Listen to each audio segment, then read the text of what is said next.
Bem, temos conversado sobre todo esse processo como uma transformação, como uma evolução da consciência. Mas talvez sejamos menos um aspecto de evolução ou mudança do que simplesmente o reconhecimento de quem já somos.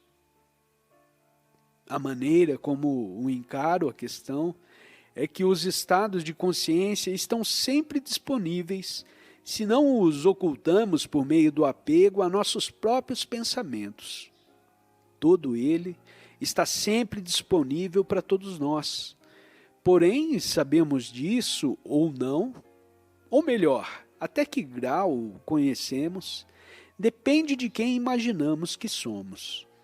Então, o que o guitar faz é nos contemplar com um padrão para expandir nossas definições de quem somos, para então apreciarmos as nossas vidas em um contexto totalmente novo. Ouspensky disse uma coisa interessante. Descobri que a principal dificuldade para a maioria das pessoas era compreender que elas realmente tinham ouvido coisas novas, isto é, coisas que nunca tinham ouvido antes. Continuavam a traduzir aquilo que ouviam para a sua linguagem habitual. Tinham cessado de ter esperança e acreditavam que não deveria haver nada de novo. Ele estava nos lembrando de como é difícil se abrir para algo novo sem classificá-lo imediatamente em termos das nossas fórmulas antigos e nossos antigos aspectos. Gostaria de encorajar vocês a nos seguirem em nossa exploração do guitar, mantendo-se dispostos para a possibilidade de ouvir algo novo.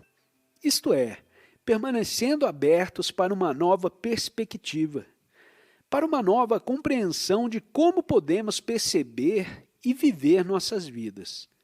O guitar é Krishna, lembre-se, e Krishna é uma manifestação do nosso próprio ser interior. Por isso, a predisposição para o estudo do guitar nos abrirá de maneira intensa para os nossos seres mais profundos. Naquilo que irei dizer agora, terei que admitir que vocês estão familiarizados com o Bhagavad Gita, pelo menos de modo geral. Se ainda não o leram, eu os encorajo a fazê-lo. Isso levará cerca de 3 a 4 horas somente.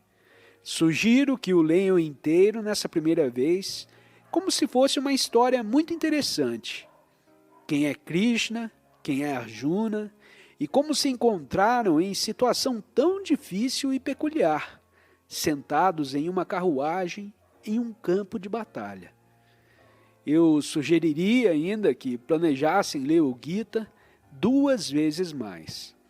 Sugeria que o relessem quando terminarmos a nossa discussão do capítulo 1 sobre o conflito básico no qual Arjuna se encontra, e depois de terem personalizado suficientemente aquele conflito para que possam compreender qual era a sua situação. Sugiro que leiam desta vez identificando-se com Arjuna, isto é, quando tiverem visualizado qual é o seu próprio conflito, a sua própria batalha espiritual. E então, utilizem isso como a estrutura e ouçam Krishna dizendo a vocês como é tudo segundo o seu próprio campo de batalha. Depois, quando estiverem prontos, devo sugerir uma terceira leitura do Gita, no qual lerão identificando-se com Krishna, porque na verdade isso é também quem vocês realmente são. Bem, esta última leitura pode levar a alguns problemas interessantes. Se vocês são Krishna, então são o Gita. Talvez estejam lendo sozinhos e chegarão a uma frase e pensarão consigo mesmos: eu nunca diria isso. Mas o fato é que o Gita diz. E estamos supondo que assumimos a perspectiva de Krishna. O que fazer? É aí que entram os seus exercícios espirituais, como aqueles sobre os quais temos conversado ou os do roteiro. Por exemplo, vocês podem trabalhar com as suas perplexidades através de uma prática com a contemplação. Sentem-se diante da sua mesa de puja ou em qualquer lugar tranquilo. Destaquem a frase como foi escrita e como acha que ela deveria ser. E sente-se com esses dois pensamentos. O processo mostrará a vocês exatamente para onde está pendendo e vocês pensarão: eu nunca teria dito isso. Ah, aí está. Quem é o eu que nunca teria dito aquilo? Onde está a tendência? Essas serão as frases mais ricas para vocês, porque elas mostrarão onde estão se apoiando, onde está o seu esconderijo secreto do apego. Implícito na sugestão de utilizarem o exercício da contemplação para irem mais fundo na sua terceira leitura do Gita, está um pensamento mais geral sobre a maneira como podem desejar se aproximar dessa exploração. Como este livro surgiu no contexto de um workshop, ele inclui sugestões de práticas, como o exercício da contemplação que acabamos de falar. As práticas oferecem uma oportunidade de expandir as suas experiências para além das folhas de um livro e de lidar com o material de forma muito mais profunda. As práticas podem enriquecer muitíssimo a sua apreciação da maneira como os ensinamentos do Gita funcionam. Temos aqui um outro exemplo. A manutenção de um diário. Como vivenciar essa experiência será, de certa forma, uma espécie de viagem, de exploração. Talvez vocês queiram manter um diário enquanto lidam com esse livro. Enquanto viajam, vocês não mantêm pequenos registros de todas as pequenas coisas que lhes acontecem? Escrever sobre essas coisas pode ser útil para mostrar as suas transformações que, de outra forma, talvez sejam esquecidas. Algo que os deixou perplexos esta semana pode parecer ter uma clareza de cristal daqui a algum tempo, o que é interessante de ser notado. Ou algo que aconteceu durante a leitura não confirma um sistema de crença que vocês apreciavam. Se não o anotarem já, talvez por um processo de seleção, o esqueçam para manter seu sentido e seu ego consistentes.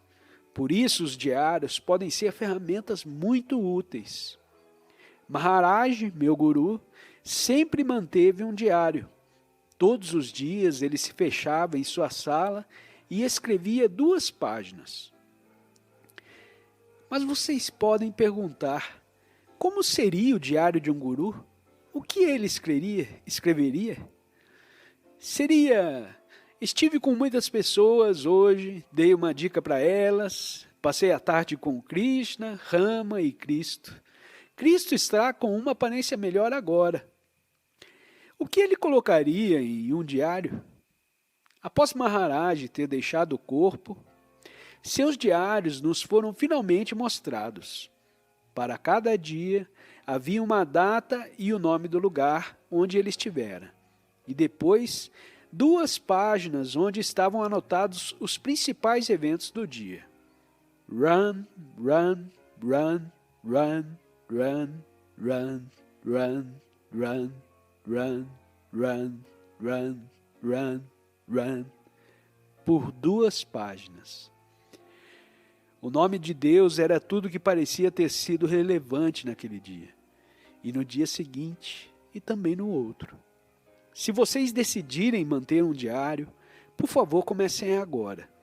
Descobrirão que será bem mais útil se o escreverem continuamente, desde o início. Poderão utilizá-lo para registrar as suas reflexões sobre os versos do Gita ou exemplos da maneira como irão personalizar esses ensinamentos através da experiência própria. Poderão adicionar citações ou figuras. Alguns diários que tenho visto durante anos são incrivelmente belos, cheios de arte, com poesias maravilhosas, com todo o material da nossa mente ruminante. Por isso, manter um diário é mais uma maneira para que vocês aprofundem a sua participação nesta jornada. Haverá mais sugestões à medida que prosseguimos. E vocês poderão entrar no processo em qualquer nível de envolvimento que acharem ser o melhor. Poderão simplesmente ler este livro e talvez descobrir nele algumas perspectivas interessantes sobre o guitar e sobre o hinduísmo. Ou poderão personalizá-lo usando de uma maneira diferente. Poderão mergulhar nele como um exercício espiritual, com um diário e mesa para puja e práticas de contemplação e todo o material excêntrico. Eles serão como rotas auxiliares em uma viagem. E vocês poderão realizar todas as excursões que quiserem. Caberá a vocês decidir o que lhes é melhor nesse momento.